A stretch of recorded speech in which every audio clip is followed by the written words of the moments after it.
Je disais que le message que je vais vous apporter aujourd'hui est bien sûr en fonction de ce qui se passe au Moyen-Orient, puisque nous sommes très sensibles à ce qui s'y passe. Je voudrais vous adresser ce petit message pour essayer de comprendre ce qui se passe aujourd'hui par rapport à ce qui est dans la Bible. Nous allons parler, bien sûr, d'une petite enclave dans Israël qui a toujours constitué des problèmes. Toujours, toujours, toujours. C'est l'aiguillon dans le pied dont Le talon. dans le talon dont parle Paul de Tarse. Et c'est un petit peu de ça que j'ai envie de vous parler aujourd'hui, de cette petite terre, hein, de, oui, de cette petite terre qui cause bien sûr problème et qui est mentionnée à plusieurs reprises dans nos saintes écritures, bien sûr, et qui porte une profonde signification spirituelle pour notre foi. Je parle bien sûr de Gaza.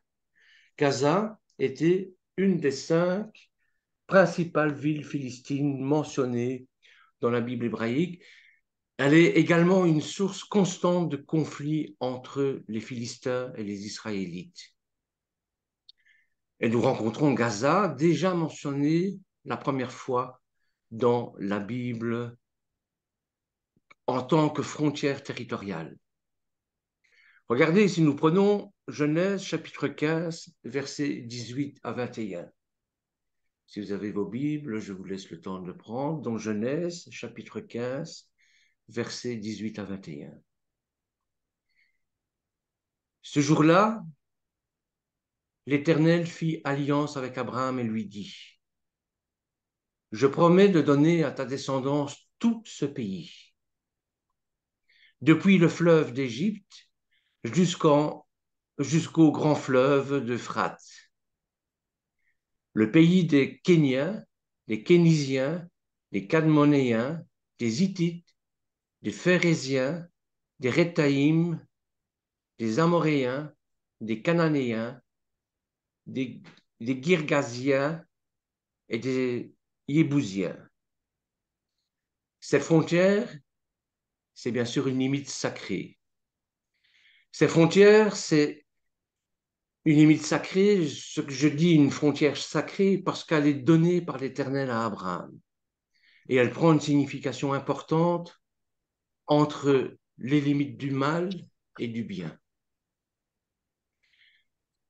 La terre, c'est aussi un peuple. Et on ne peut pas dire peuple ou nation sans être lié à une terre. Et c'est ce qui a manqué pendant des siècles aux, aux Israélites, aux Juifs, puisque dans le vocable courant, on disait que les Juifs étaient un Juif errant, c'est-à-dire un Juif sans terre. Alors, situé au Proche-Orient, la bande de Gaza, qui est une bande à part, je crois qu'il y a un micro du verre, ça fait des interférences, non?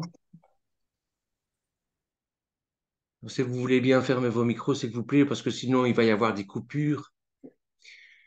Donc, en Proche-Orient, la bande de Gaza s'étend sur une longueur de 40 kilomètres de long sur 10 kilomètres de large. C'est vraiment tout petit. Et si vous voyez la carte d'Israël, qui est déjà très petite par rapport à l'ensemble, je vais dire, du Moyen-Orient, eh bien, c'est cette petite enclave-là. Vous voyez, c'est rien du tout. C'est rien du tout. Mais cette petite enclave-là, si vous savez à quel point elle joue un rôle important. Vous vous rendez compte, 12 kilomètres, allez, 10 kilomètres de large, 40 kilomètres, disons même 50 kilomètres si on va plus au nord, de long. Son littoral est constitué de côtes basses, rocheuses et sablonneuses. Il n'y a pas de port naturel. Elle est ici, voilà, la Méditerranée. Gaza nous rappelle constamment les combats à mener pour accéder à la terre promise. Gaza, c'est une frontière naturelle. Donc, cette frontière entre l'Égypte, l'Arabie saoudite, la Jordanie, la Syrie, le Liban, vous voyez? Et Gaza, c'est bien sûr, on le verra mieux sur ce tableau aussi, donc c'est ceci, c'est cet état-ci, ce petit état-ci. Vous avez les deux royaumes d'Israël avec le royaume d'Israël et le royaume de Juda, et vous avez toutes les autres royaumes et tribus, hein, tout autour d'Israël, qui sont, pour ne pas les citer, les pires ennemis d'Israël. Donc, je vous parlais de peuple qui est lié à cette terre, et le peuple qui est lié à cette terre, ce sont bien sûr les Philistins. Les Philistins étaient un peuple très agressif, qui occupait une partie du sud-ouest de la Palestine. La Palestine, on la voit, elle est ici, hein, voilà. Et entre le Jourdain et la mer Méditerranée, voilà où elle se situe.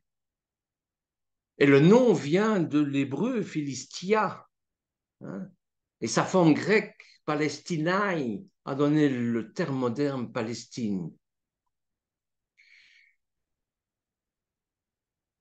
Les Philistins sont d'abord mentionnés dans la table des nations, une liste des pères fondateurs des 70 nations descendants de Noé. Vous verrez ça dans Genèse au chapitre 10, verset 14. Donc, ce n'est pas d'hier que la Palestine existe, que les Philistins, en tout cas sous le nom véritable de Philistins, existent. Parce que, bon, si elle est renseignée dans la Bible, c'est qu'elle a un rôle à jouer dans notre foi. Et au Genèse chapitre 10, verset 14, il nous est dit ceci, les Patruzim, les Kajlurim, d'où sont sortis les Philistins et les Caphtorim. Caphtorim, c'est la mer Égée, dans le langage biblique, bien sûr. Donc, pour des raisons inconnues, Castor, le nom d'hébreu, c'est la Crète, en quelque sorte. La Crète, ce nom revient dans Amos au chapitre 9, verset 7 et Jérémie, chapitre 47, verset 4. Mais pour des raisons inconnues, ils ont immigré dans cette région vers la côte méditerranée qui est ici. Hein. Voilà. Ils ont immigré jusque-là. Autour du Gaza. Et du fait de longues histoires maritimes, les Philistins sont souvent associés au peuple de la mer. Et la Bible mentionne des contacts entre Philistins et Abraham, ainsi que son fils Isaac. Et ça, je vous parle de ça, 2000 ans avant l'ère courante. Vous verrez ça dans Genèse au chapitre 21, verset 32, au chapitre 34, non, Genèse, verset 21, chapitre 21, verset 32, verset 34, et au chapitre 26, verset 1 et verset 8. Après leur rencontre avec Isaac, dans Genèse, chapitre 26, verset 18, les Philistins sont brièvement mentionnés dans le livre d'Exode. Peu après le passage de la mer Rouge, souvenez-vous, lorsque Pharaon laisse partir le peuple, Dieu ne les conduit pas par le chemin qui passait par le pays des Philistins, même si c'était le plus court, le plus direct. Dieu se dit en effet, le peuple pourrait éprouver des regrets en rencontrant la guerre et retourner en Égypte. C'est dans l'Exode au chapitre 13, verset 17. Vous voyez l'influence de ce peuple sur les Israélites. Et on va le voir à la suite de cette petite démonstration, de cette petite présentation, on va voir à quel point ils peuvent influencer, ils peuvent même dérouter, dévier du droit chemin les Israélites. Chemin qui passait par le pays des Philistins, c'est une voie antique connue comme la Via Maris, en latin qui veut dire la voie maritime. Et c'est un des principaux axes commerciaux en Israël pendant l'Antiquité. Et cette route côtière reliait le delta du Nil à Canaan, puis à la Syrie, et même au-delà jusque la Mésopotamie et en Asie du Sud-Ouest, évidemment. L'Ancien Testament dit que vers le XIIIe siècle, avant notre ère, à l'époque de Samuel et de Samson, les Philistins sont entrés depuis la côte cananéenne à l'intérieur des terres où ils ont construit leur civilisation avec 5 villes principales. Vous avez Gaza, vous avez Ashkelon, Ashdod, qui existent toujours aujourd'hui, hein. Gath et Ekron, qui ne sont pas malheureusement repris sur la carte. Vous verrez ça dans Josué, chapitre 13, verset 3. Et ces 5 villes qui étaient gouvernées chacune par un roi ou un seigneur. En hébreu, ils ont utilisé un autre nom. Ils ont utilisé le nom Seren. Seren qui vient de Sar, qui veut dire le prince, bien sûr. Mais ça a une autre connotation. Le Seren en hébreu, ça veut dire le tyran. Donc, c'était des royaumes tyranniques, déjà à ce moment-là. Et ces rois formaient apparemment une coalition dans laquelle ils étaient tous égaux. Les loups ne se mangent pas entre eux. Chacun d'eux gardait le contrôle de sa ville, comme on le voit dans les relations entre Akish, le roi de Gath, et David. Vous verrez ça dans 1 Samuel au chapitre 27, versets 5 à 7, où il nous dit ceci. Donc 1 Samuel, chapitre 27, versets 5 à 7. David dit à Akish, « Si j'ai trouvé grâce à tes yeux, qu'on me donne dans l'une des villes du pays un lieu où je puisse demeurer. Car pourquoi ton serviteur habiterait avec toi dans la ville royale? Mais il collaborait en cas d'urgence nationale.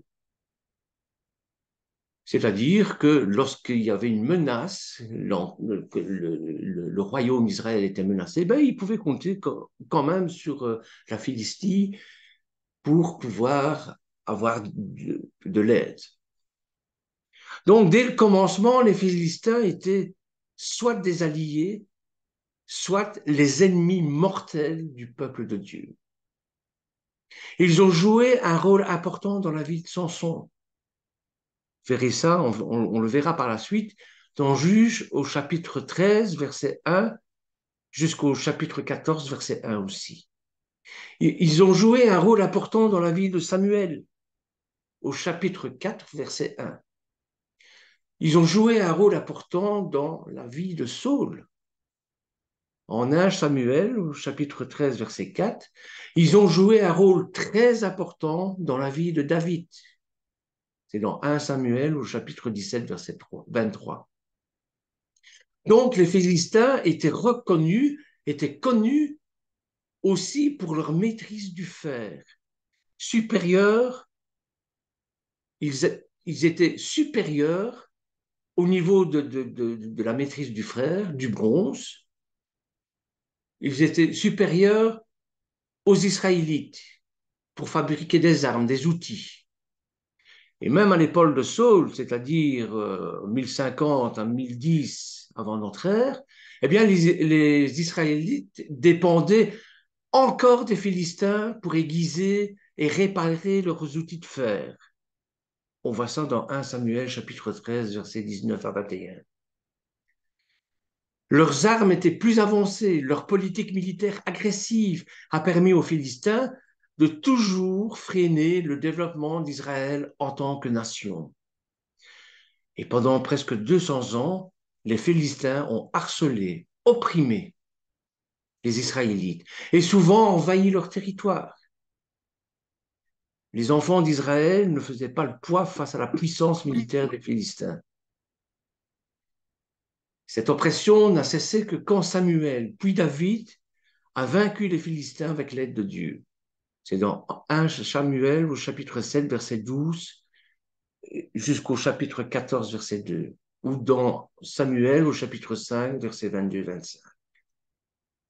Donc vous voyez que l'Ancien Testament mentionne énormément de conflits, d'amitiés israélo-palestiniens, en tout cas, philistiniens, je ne sais pas comment on doit le dire. Et l'Ancien Testament mentionne également 3 divinités philistines. Et c'est pour ça que je vous dis que c'est un peuple qui a joué d'influence au niveau du monothéisme, hein, parce que justement, encore aujourd'hui, on parle de ces dieux-là. On parle d'Astarté, le 24 décembre, le 25 décembre. Hein. Bon, les chrétiens en ont fait une commémoration de l'incarnation, mais en réalité, le 24 décembre, c'est le renouveau, c'est Astarté. Hein. On parle également de Dagon. Dagon, avec, on en reviendra par la suite, vous allez voir, du dieu Dagon. On parle de Belzébuth. Qui n'a pas entendu le mot de Belzébuth? Et ces dieux avaient chacun leur temple dans une ville. C'est dans Juge, chapitre 16, verset 23. Et des découvertes archéologiques ont montré que les soldats philistins portaient des images de leurs dieux au combat. 2 Samuel, chapitre 5, verset 21. Tout ça est biblique, hein, on n'a rien inventé. Et bon, il y a l'archéologie, l'histoire, évidemment, qui viennent confirmer ce que la Bible dit. Ils étaient apparemment un peuple superstitieux, très superstitieux. Nous allons le voir lorsqu'ils vont voler l'arche de l'Alliance, parce qu'ils vont aller jusque-là, jusqu'à voler l'arche de l'Alliance. Et ils craignaient la puissance de l'arche de l'Alliance, d'ailleurs. Donc les Philistins étaient célèbres pour leur production et leur consommation de boissons alcoolisées, surtout de la bière. Les Belges ont été détrônés par les Philistins, vous voyez. Bon. Les ruines philistines antiques contiennent beaucoup de brasseries et de vignobles, ainsi que d'innombrables chopes à bière et autres récipients de boissons. Il y a d'ailleurs un récit très poignant, c'est le mariage de Samson. Mariage de Samson qui est raconté dans le livre des Juges et qui illustre la pratique philistine d'organiser des fêtes qui durent plusieurs semaines, où le vin coule à flot. D'ailleurs, le terme en hébreu, c'est mishté. On l'a traduit par festin, mais en réalité, c'est plus que ça. C'est une beuverie. Les Israélites désignaient souvent les Philistins comme des incirconcis. C'est dans Juge, chapitre 15, verset 18, dans 1 Samuel, chapitre 14, verset 6, 2 Samuel, chapitre 1, verset 20. Quand les Israélites jugeaient les autres d'incirconcis, ça veut dire que, bon, ils ne faisaient pas partie d'eux. Ils ne croyaient pas au Dieu un d'Israël, bien sûr. Ce qui, à cette époque, voulait dire aussi qu'ils n'avaient pas de relation avec Dieu. Ils ne faisaient pas partie du peuple élu, du peuple choisi, et devaient être évités autant que possible pour fuir toute contamination. Je vous ai dit, c'est un peuple qui a une influence très forte sur justement les Israélites. Parce que les Israélites vont abandonner plus d'une fois le Dieu un d'Israël. Ça va leur coûter très cher, bien sûr. À l'exception de Jérémie 47, il n'y a très peu de prophéties, enfin de références prophétiques aux Philistins. Ils ont été assimilés à la culture cananéenne, parce que c'est une annexe de Canaan, bien sûr. Et il nous est dit, enfin, il est dit aux Israélites, hein, justement, de ne pas imiter les Cananéens dans leurs orgies et dans leur immoralité sexuelle. Comme il nous est dit de ne pas imiter non plus les Mishraïm, les Égyptiens, dans l'idolâtrie. Vous voyez, ce sont je vais dire, les deux mamelles de la, de la religion juive, du judaïsme, c'est-à-dire défense absolue d'être immoral et défense absolue d'être idolâtre. Alors, bien sûr, le mot Philistime, traduit par Philistin, apparaît au verset de Genèse, au chapitre 10, verset 14. Et c'est là qu'on nous donne la naissance de Philistine. Il nous est dit, donc, en Genèse chapitre 10, verset 14, Mishraïm, hein, qui est un fils descendant de Noé, hein, un fils de Ham, engendra les gens de Lut, de Anam, de Lérat, de Naphtou, de Patros, de Cachlou et de Caphtor, donc la Crète. D'où sont sortis les Philistins? Le pays des Philistins avait pour roi, devinez qui? Avimelech. Regardez au chapitre 21, verset 32, après qu'ils eurent conclu l'alliance à Beersheba, Avimelech se leva avec Picol. Il avait déjà un nom prédestiné, lui. Le chef de son armée. Il retournait au pays des Philistins, au verset 34. Abraham séjourna longtemps au pays des Philistins. Au chapitre 26, verset 1, il y eut une famine dans le pays, en plus de la première famine qui eut lieu du temps d'Abraham, et Isaac se rendit à Guérar, chez Abimelech. Donc, ils n'ont pas toujours été ennemis, il y a eu des accointances, il y a eu des amitiés. Le roi des Philistins, au chapitre 26, verset 8, il était là depuis longtemps quand Abimelech, le roi des Philistins, regardait par la fenêtre et vit Isaac qui caressait Rivka, sa femme. Non seulement ils ont une influence très forte sur les Israélites, ils sont, je vais dire, au niveau armé et au niveau outils de guerre supérieur aux Israélites, mais en plus ils sont d'une nature jalouse sur les Israélites. En Genèse, au chapitre 26, versets 14 et 15, là, ça se gâte. Regardez ce qu'ils font par jalousie. Au chapitre 26, verset 14, il avait des troupeaux de gros et de petits bétail et de nombreux serviteurs. Les Philistins en devinrent jaloux. Chapitre 26, verset 15, tous les puits que les serviteurs de son père avaient creusés du temps de son père Abraham, les Philistins les avaient bouchés et comblés de terre.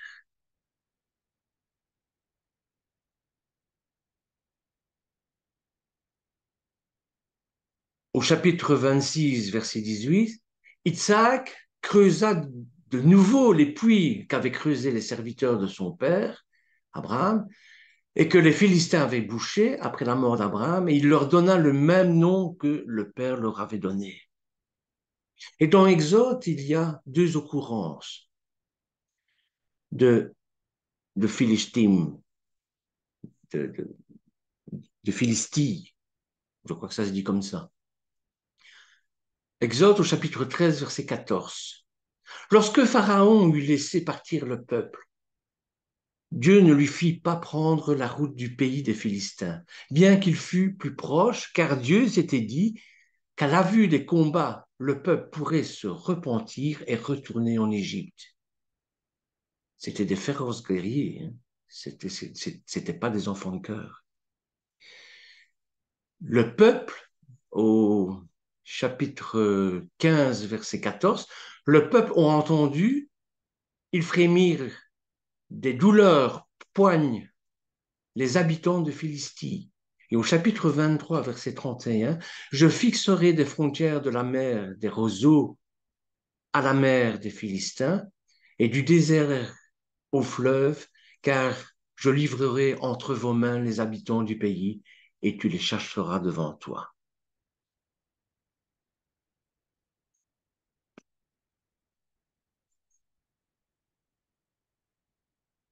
Je vous le disais, l'arche de l'Alliance a toujours été convoitée par les Philistins. Et ils croyaient que l'arche de l'Alliance avait un pouvoir magique. Or, l'arche de l'Alliance est une arche, elle n'a aucun pouvoir magique, évidemment, hein. Il n'y a que Dieu qui peut, nous le savons très bien, il n'y a que Dieu qui peut discerner des pouvoirs, mais pas une arche, pas un vulgaire coffre. Mais les Philistins étaient persuadés que justement l'arche de l'Alliance pouvait apporter la victoire, pouvait apporter la félicité, pouvait apporter la bonne santé. Et ils croyaient qu'en détenant l'arche de l'Alliance, ils allaient conquérir le monde. Malheureusement, bon, il y a eu des choses étranges qui se sont passées, au point même qu'ils ont dit l'arche de l'Alliance appartient aux Hébreux, et au lieu de nous donner de, des bénédictions, elle nous apporte que des malheurs. Rendons-leur arche de l'Alliance, on n'en veut plus. On reviendra un petit peu là-dessus par la suite parce que c'est important. En Josué, on va passer bien sûr de Josué à Samson, à Shimshon, qui veut dire le petit soleil. Vous allez voir comme tous les noms sont importants. Donc, Yehoshua, donc Josué, au chapitre 13, verset 3, les 5 princes de Philistins, donc c'est dans Josué, chapitre 13, verset 3. Les 5 princes des Philistins sont énumérés et ce sont ceux de Gaza, d'Asdod, d'Ascalon, de Gath et d'Écron. Vous voyez à quel point les rapports entre les Philistins et les fils d'Israël seront toujours tendus. Et même si de nombreux échanges culturels pourront être néanmoins constatés, notamment sur le plan religieux, je vous dis, ils ont une influence très forte au niveau de la spiritualité. Eh bien, les Israélites auront en effet à de multiples reprises l'occasion de verser dans l'idolâtrie des dieux de leurs ennemis héréditaires tels que Baal, Belzébout, Dagon, ce que les Écritures ne manqueront pas, bien sûr, de condamner systématiquement. Et les fils d'Israël recommencèrent, en Juge au chapitre 10, verset 6, regardez ce qui nous est dit. Les fils d'Israël recommencèrent à faire ce qui est mal aux yeux du Seigneur. Recommencèrent. Ils rendirent un culte à Baal et aux Astartés, aux dieux d'Aram, de Sidon, de Moab, aux dieux des fils d'Ammon et aux dieux des Philistins. Ils abandonnèrent le Seigneur et ne les servirent plus.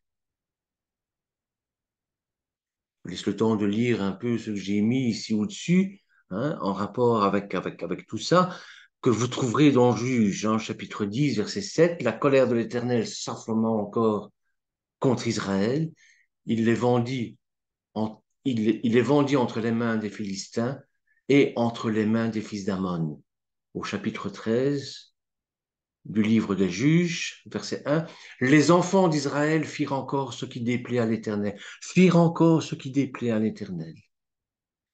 Et l'Éternel les livra entre les mains des Philistins pendant 40 ans.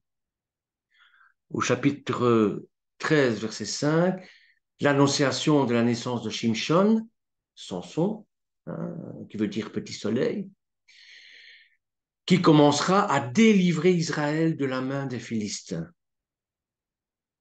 Et au chapitre 15, verset 20, Samson fut juge en Israël au temps des Philistins pendant 20 ans. Donc, l'exemple le plus fameux étant l'attitude du légendaire Shimshon, Samson, qui avait une force invincible. Et venant de sa longue chevelure, et il était l'ennemi juré des Philistins, qu'il ridiculisait à chaque combat. Cet homme ou ce nazir, consacré à Dieu dès sa naissance, faillit pourtant à sa mission et se laissa séduire par une Philistine, la belle Dalila. Que veut dire Dalila? Celle qui vient de la nuit. Lui, petit soleil, s'est fait bouffer par la nuit. Il va livrer le secret de sa force à ses ennemis.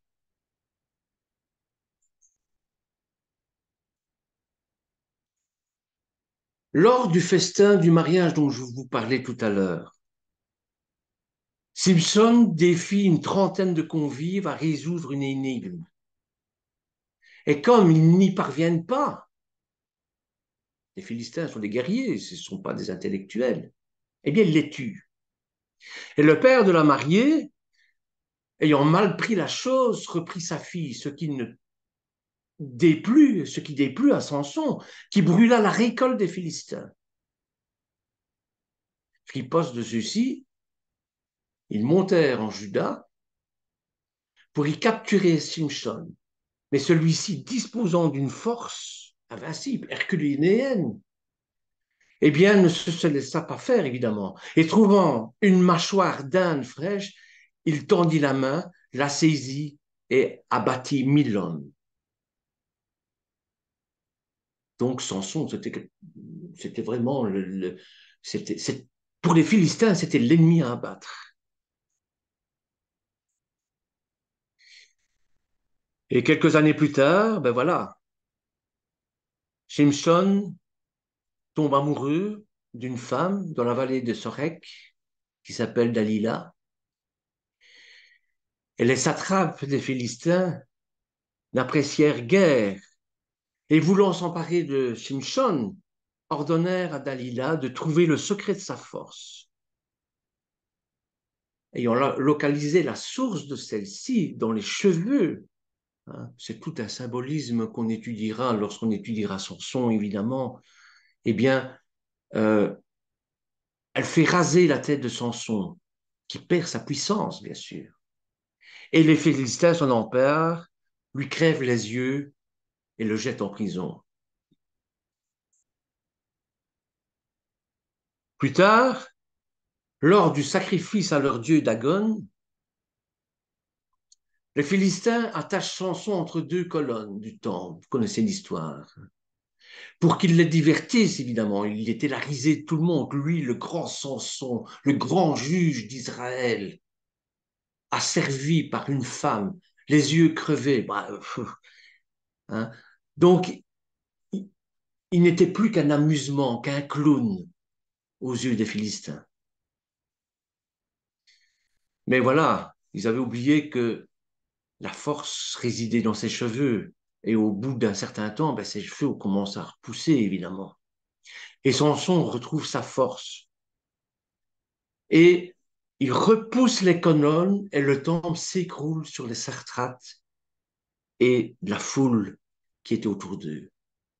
Et alors il a une phrase célèbre. Il dit que je meurs avec les Philistins. Vous voyez, c'était une sorte de repentance en quelque sorte. Alors bien sûr, dans Juge chapitre 16, verset 29, euh, qui nous dit, oui, ça je l'ai dit, on va parler maintenant du vol de cette arche de l'alliance qu'on retrouve dans le premier livre de Samuel, On lit comment Israël fut battu par les Philistins à la bataille d'Ebenezer. Et ces derniers ayant frappé 4000 hommes, puis les Philistins s'emparent de l'arche de l'Alliance. Ils l'emportent à Ashdod, dans le temple de Dagon, pour échapper à la vengeance d'Adonai qui frappe successivement d'hémorroïdes, on a traduit comme ça, mais je crois que c'est une autre maladie, les villes dans lesquelles les Philistins déplaçaient l'arche. À savoir, comme je l'ai cité tout à l'heure, les villes d'Asdod, de Gath et d'Égron. Les 5 princes philistins décidèrent de rendre l'arche aux Israélites. Ils offrirent également 10 objets d'or en sacrifice de délit, selon l'avis des sacrificateurs et des devins philistins, afin que le fléau cesse. Ils étaient très superstitieux. En tout, l'arche fut dans le pays des Philistins pendant 7 mois. Vous verrez ça dans 1 Samuel au chapitre 4, verset 1, jusqu'au chapitre 6, verset 13. Une bataille décisive est décrite dans 1 Samuel au chapitre 7. Or, les Philistins ayant appris que les Israélites s'étaient réunis à Mishpa, leurs princes marchèrent contre Israël. Les Israélites en furent informés et ils eurent peur des Philistins. Les Israélites ont toujours eu peur des Philistins, toujours. Ils avaient raison d'avoir peur. Tandis que Samuel offrait l'Holocauste, les Philistins avancèrent pour attaquer Israël. Mais le Seigneur tonna en ce moment avec un grand fracas sur les Philistins, les étourdit, et il fut battu par Israël. Les gens d'Israël s'élancèrent à Mishpa à la poursuite des Philistins et les battirent jusque Bethkar. Ainsi les Philistins furent matés et ne tentèrent plus de pénétrer sur le territoire d'Israël, car la main de l'Éternel pesa sur eux tant que vécut Samuel. Les villes que les Philistins avaient prises à Israël furent recouvrées par lui, depuis Écron jusqu'à Gath, ainsi que leur territoire qu'Israël reprit sur les Philistins. Il y avait la paix d'ailleurs entre Israël et les Asmoréens. Eh bien, mes frères et sœurs, la bataille que le conflit israélo-palestinien, ça va être pareil.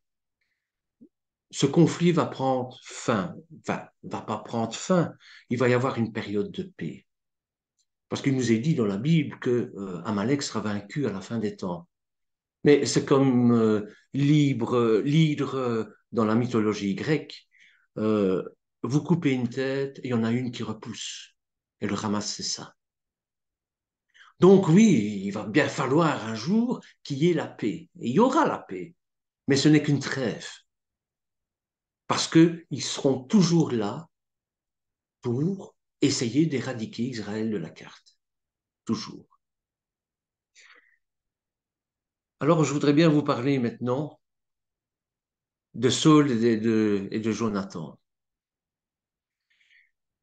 On y lit que les Philistins, de peur que les Hébreux ne fabriquent des épées ou des lances, parce que les Philistins avaient le pouvoir c'était des forgerons, hein, euh, ils étaient experts dans le domaine du travail du fer, en tout cas. Eh bien, de peur que les Hébreux ne fabriquent des épées et des lances, avait interdit aux gens d'Israël d'exercer le métier de forgeron, de sorte que ceux-ci devaient descendre chez les Philistins pour aiguiser chacun son soc de charrue, sa hachette, sa hache ou sa faux. C'est dans Samuel, chapitre 1, versets 13 à 22. De sorte que le jour du combat, nul n'avait ni épée ni javelot dans toute l'armée de Saul et de Jonathan, si ce n'est que Saul lui-même et Jonathan son fils, bien sûr. Ceux-ci se rendirent au poste philistin de Micmar et abattirent environ 20 hommes sur un demi-sillon d'un arpenteur. Et l'épouvante se mit dans le camp, dans la campagne et dans tout le peuple. Apprenant cela, tous les hommes d'Israël se rassemblèrent et battirent les Philistins, mettant en terme à leur domination. Cette fois, le nombre de victimes resta limité, car Saul monta sans poursuivre les Philistins, et les Philistins regagnèrent leur pays. C'est tout ce qu'ils demandent. C'est comme Israël, c'est pareil, hein. Ce qu'on demande, c'est rester chez vous, foutez-nous la paix. Soulignons que c'est en tentant de combattre les Philistins que le roi Saul perdit la vie après une bataille épique sur le mont Gelboé, également relaté au livre de Samuel. C'est un livre où il y a beaucoup de guerres, beaucoup de batailles. Et les Philistins livraient bataille à Israël, les hommes d'Israël s'enfuirent devant les Philistins et tombèrent frappés à mort sur le mont Gelboé. Les Philistins rattrapèrent Saul et ses fils. Ils frappèrent Jonathan, Abinadab, Malchishua et le fils de Saul. Le poids du combat se porta vers Saul. Les tireurs d'arc le surprirent et il fut gravement blessé par les tireurs. Saul dit à son écuyer, tire ton épée et transperce-moi, de peur que ces incirconcis ne viennent me transpercer et se jouer de moi. Mais son écuyer refusa, tant il avait peur. Alors Saul prit son épée et se jeta sur elle. Donc on en est là, hein. Ensuite, bien sûr, ce qui caractérise les Israélites et les Philistins, ben, c'est le combat contre Goliath. Tout ça, bien sûr, il faut voir ça sur un aspect spirituel aussi, hein. C'est bien sûr des guerres, c'est bien sûr des conquêtes, c'est bien sûr, mais il y a derrière ça un aspect spirituel qui est important de comprendre. Et c'est pour ça que je me suis permis de mettre cette image. Si Dieu permet un Goliath devant toi, alors il sait qu'il y a un David en toi. Vous voyez, toujours dans le même livre, on trouve également le récit du jeune David terrassant le géant philistin Goliath, en présence des deux camps belligérants, bien sûr. Là, enfin, ils sont intelligents, ils désignent chacun un, un expert, c'est pas un expert, comme je sais pas trop comment je dois dire, hein, du moins un lutteur qui va représenter le camp, et ils vont se battre ensemble, hein, ça évite des morts, évidemment, hein, c'est un petit peu plus intelligent. Mais bon, le récit du combat, c'est dans le chapitre 17 du premier livre de Samuel. David refuse de porter la main sur Saul et de causer sa mort. Il préfère s'enfuir chez les Philistins et les Philistins voient en David un prétendant au trône. Là, c'est le côté, je vais dire, euh, amitié israélo-philistin qui joue. Donc, un homme à soutenir pour attiser la division en Israël. On a toujours joué sur le fait de...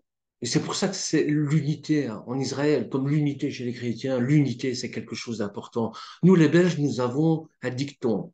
On dit que l'union fait la force. Et c'est vrai.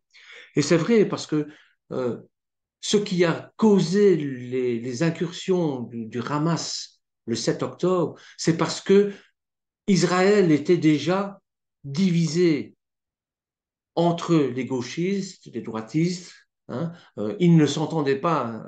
Bon, et ils étaient sur le point même il y avait des conflits intérieurs. Et les Palestiniens, enfin le Hamas en tout cas, hein, s'en sont servis pour attaquer au moment où Israël était le plus faible. Pourtant, la grande Israël invincible, ce qui se croyait invincible, eh bien, bon, ils sont quand même parvenus à faire le massacre qu'ils ont fait. Voyez. Donc, ils ont vu en David, en acceptant David, le moyen de scinder Israël en deux, du moins d'affaiblir Israël, parce que la force d'Israël, c'est son unité. Et donc, attiser cette division en Israël, ils vont lui confier des missions contre Saul. Et David combattra en fait d'autres ennemis d'Israël, à la limite méridionale du territoire de la tribu de Juda. David restera en territoire philistin jusqu'à la mort de Saul. Vient le moment où les Philistins préparent une énième campagne contre Israël et David propose sa collaboration à Akish. Mais les satrapes, ne faisant pas confiance à David, la refusent. Et on évite de justesse un affrontement fratricide entre Israélites. Est-ce que vous vous imaginez Samuel et David en train de se battre, deux Israélites? Et David se venge de ça, déconvenu, en lançant une nouvelle expédition contre les Amalécites, contre Amalek. Entre-temps, les Philistins mettent les Israélites en fuite et confirment leur domination sur le voisin.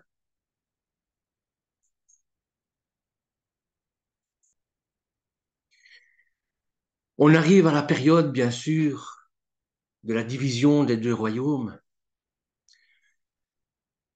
Après le 7e siècle avant notre ère, eh bien, les populations des Philistins, vaincues par David, vraisemblablement, s'assimilent et disparaissent en tant que peuple.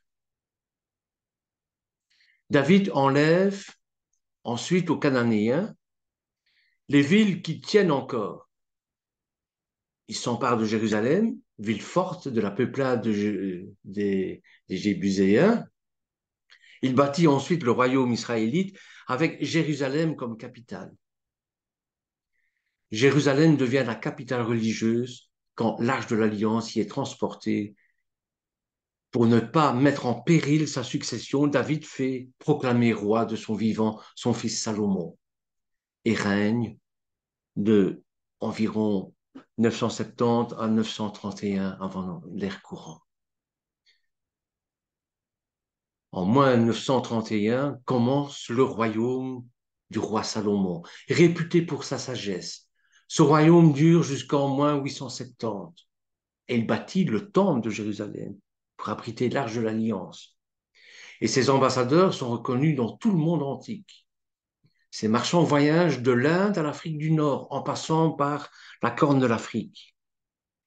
Et les successeurs divisèrent le royaume en deux, au sud et le royaume de Juda, comprenant Jérusalem, gouverné par Roboam, et au nord le royaume d'Israël, sur laquelle règne Jéroboam, et dont la capitale est Tirsa. Et les conflits permanents entre les deux régions constituent l'opportunité pour les différentes tribus, les Édomites, les Ammonites, les Philistins, les Moabites, tous ceux qui sont juste alentour d'Israël, qui ne demandent pas mieux que qu'il y ait deux royaumes et qui se battent entre eux pour pouvoir conquérir cette place, conquérir ce territoire. Pensez bien que si ce petit bout de terre du bout du monde, au Moyen-Orient, favorise la projection de tous les projecteurs du monde entier sur eux, c'est parce qu'il y a une raison. Et je crois que la raison, elle est biblique. La raison, elle est simple et à la fois compliquée. C'est la terre de Dieu et on veut s'en la comparer.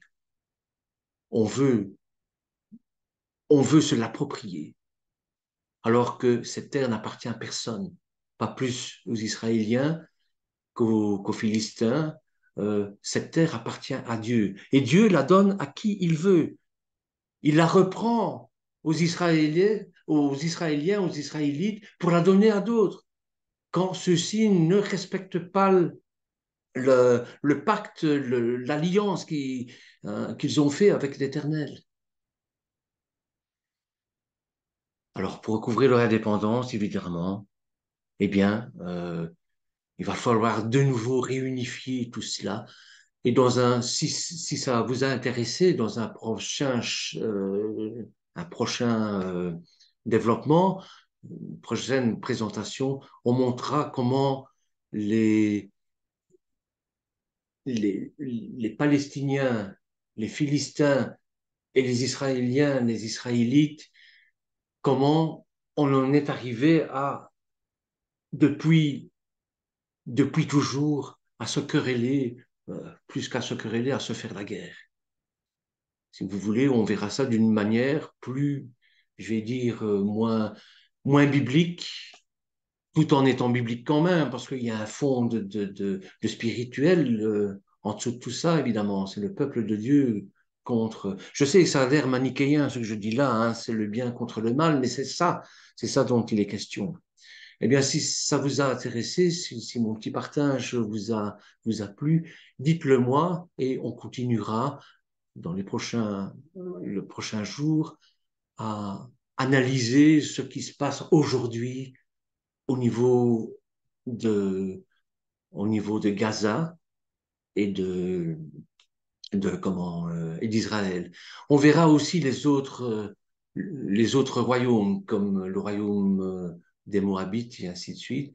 On verra qui ils sont, parce qu'ils jouent un rôle important aussi, notamment avec Ruth, Ruth la Moabite, hein. Donc, on verra tout ça. Dites-moi si ça vous a plu, dites-moi s'il faut continuer ou pas.